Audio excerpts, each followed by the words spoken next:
नमस्कार, मैं हूं सावी सिंह और आप देख रहे हैं एस्ट्रो वास्तु सावी।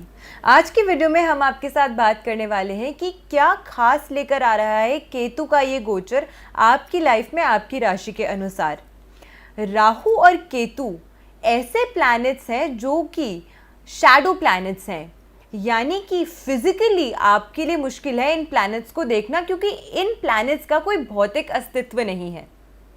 राहु जैसे फॉर्म हुआ था समुद्र मंथन के दौरान, उसी प्रकार से केतु की भी फॉर्मेशन है।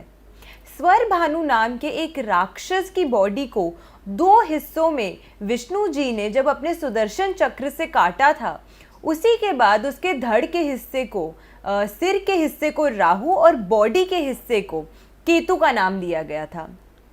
राहु और केतु हमेशा 7-7 के एक्सिस में, यानी कि एकदम एक दूसरे के ऑपोजिट रहते हैं, इसीलिए इनका जो परिवर्तन होता है, इनका जो ट्रांजिट होता है, वो भी सेम टाइम पर होता है।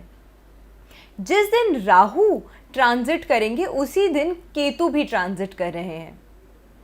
30 अक्टूबर के दिन केतु का ये ट्रांजिट हो रहा है और इस ट्रांजिट का किस तरीके से आपके ऊपर प्रभाव पड़ेगा आपकी राशि अनुसार, इसकी हम बात करेंगे। केतु वैसे तो एक ऐसा प्लैनेट है जो कि अध्यात्म, स्पिरिचुअलिटी देता है, लेकिन फिर भी हमें भूलना नहीं चाहिए कि एक ऐसा प्लैनेट है जो कि एक राक्षस यानी कि एक दैत्य की बॉडी को कटने के बाद उसका जो अस्तित्व है वो शुरू हुआ है। इसीलिए चाहे ये व्यक्ति को स्पिरिचुअलिटी की तरफ इंक्लाइंट करे, उसके बावजूद भी ये एक मैलेफिक प्लैनेट ही कहा जाता है। अब ज़रूरी नहीं है कि क्योंकि ये गोचर तुला राशि से वर्गों में कन्या राशि में हो रहा है तो इसका जो प्रभाव है वो सिर्फ तुला और कन्या पे ही देखने को मिलेगा। नहीं, बाकी सब राशियों पर भी इसका प्रभाव देखने को मिलेगा और आज की इस वीडियो में हम उसी की बात करने वाले हैं।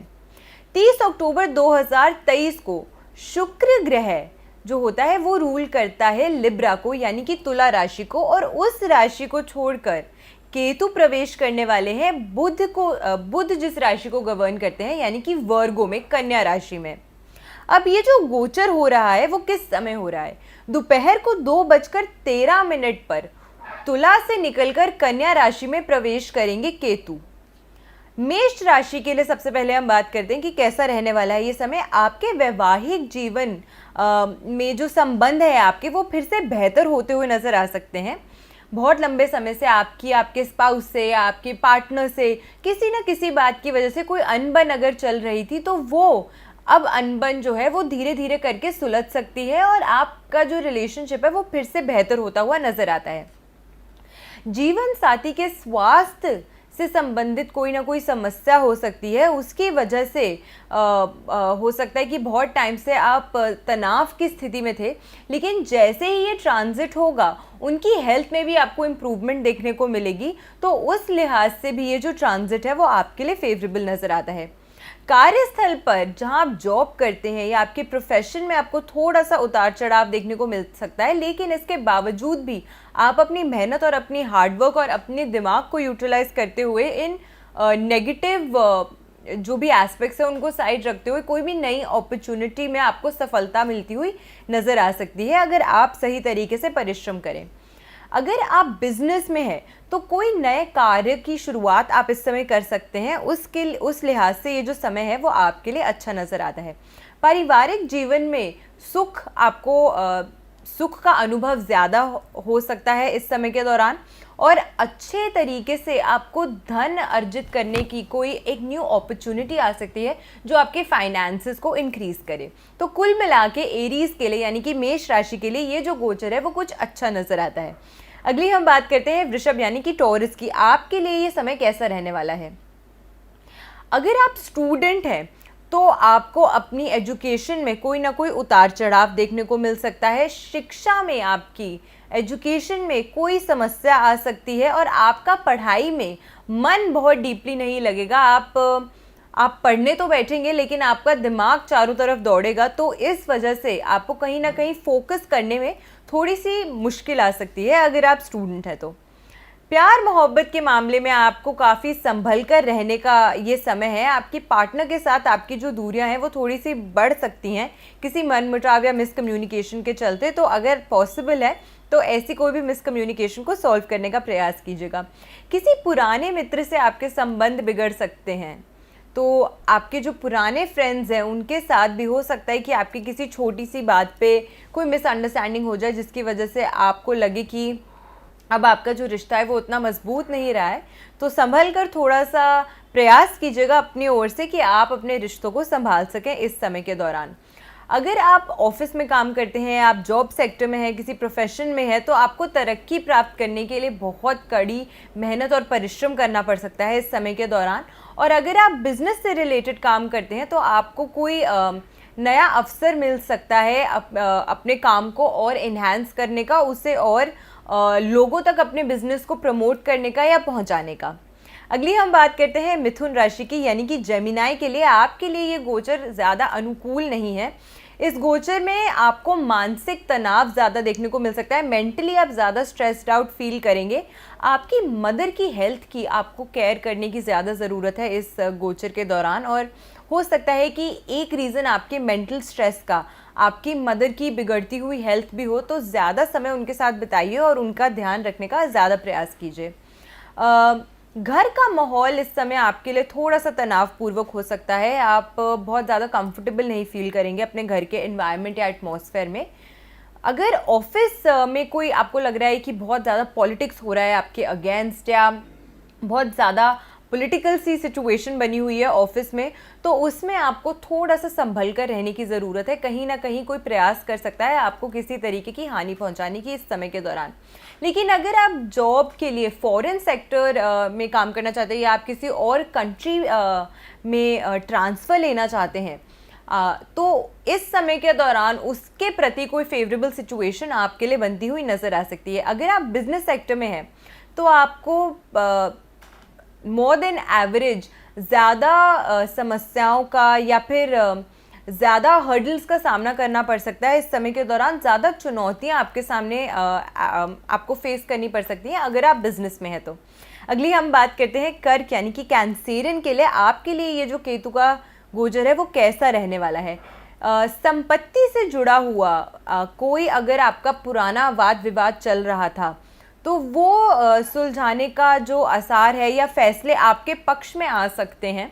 और साथ के साथ आपको बड़ी राहत मिल सकती है इस वजह से, क्योंकि अगर कोई प्रॉपर्टी का केस था जो बहुत टाइम से पेंडिंग चल रहा था तो उसमें आपको थोड़ा सा एडवांसमेंट देखने को मिल सकता है इस समय के दौरान। बिजनेस में अगर आप हैं तो आपके लिए ये जो केतु का गोचर है वो बहुत शुभ रहने वाला है। इस समय आप बहुत प्रॉस्पर करेंगे अपने बिजनेस में। किसी नए कार्य की शुरुआत करने के लिए भी ये समय आपके लिए अच्छा है और उसके जो परिणाम आपको मिलेंगे वो भी आपके लिए काफ़ी फेवरेबल नज़र आते हैं। मित्रों का पूरा सहयोग आपको प्राप्त होगा इस समय के दौरान। तो कोई भी अगर आप न्यू चीज़ स्टार्ट करना चाहते हैं, कोई न्यू वेंचर स्टार्ट करना चाहते हैं, तो आपके फ्रेंड्स आपके इस वेंचर के प्रति बहुत सपोर्टिव होने वाले हैं। अगली हम बात करते हैं सिंह राशि यानी कि लियो की। आपके लिए ये जो गोचर है वो कैसे रहने वाला है। आपको अपने व्यवहार पे और अपनी वाणी दोनों पे ही थोड़ा सा नियंत्रण रखने की ज़रूरत है। हो सकता है कि आपके लिए भी आपके घर का जो माहौल है वो काफ़ी तनावपूर्वक रहे। रिश्तों में थोड़ी सी कड़वाहट बढ़ सकती है इस समय के दौरान।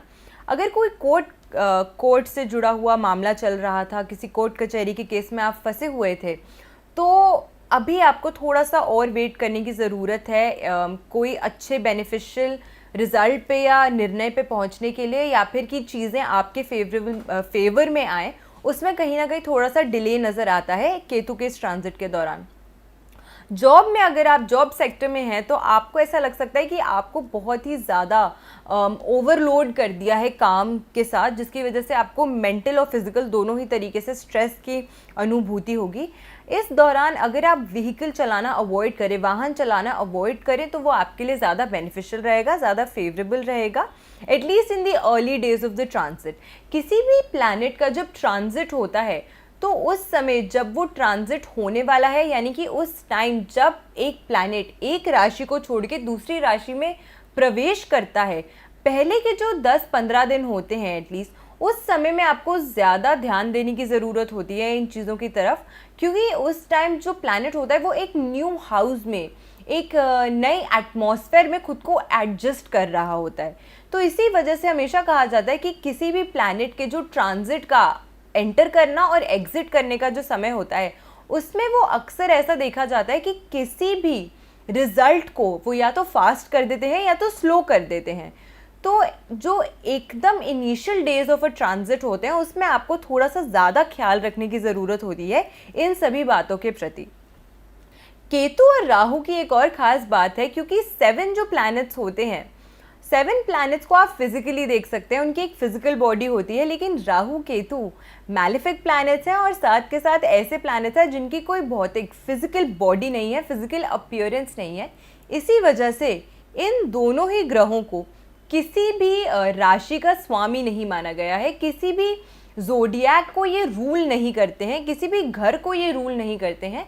लेकिन ऐसा ही मान्यता होती है कि केतु जो प्लैनेट है वो मंगल के जैसा ही काम करता है, मंगल के ही गुणों से काफ़ी मेल खाते हैं इस प्लैनेट के गुण, और उसी के तरीके से प्रभाव डालता है ये व्यक्तियों पे।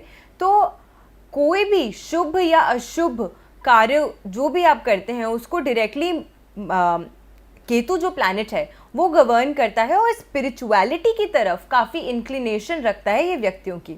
अगली हम बात करते हैं कन्या की, यानी कि वर्गो की। आपके लिए ये समय कैसा रहने वाला है? इस दौरान आपको दूसरों की बातों में आकर कोई भी महत्वपूर्ण यानी कि इम्पोर्टेंट फैसला नहीं लेना है, आपको बचना है ऐसे करने से, क्योंकि हो सकता है कि उनकी जो सलाह है वो आपके लिए बहुत ज़्यादा फेवरेबल ना हो। प्यार के मामले में ये समय आपके लिए थोड़ा अच्छा नहीं रह सकता। अगर आप मैरिड हैं तो आपको अपनी मैरिड लाइफ में भी थोड़ी सी समस्याएं देखने को मिल सकती हैं।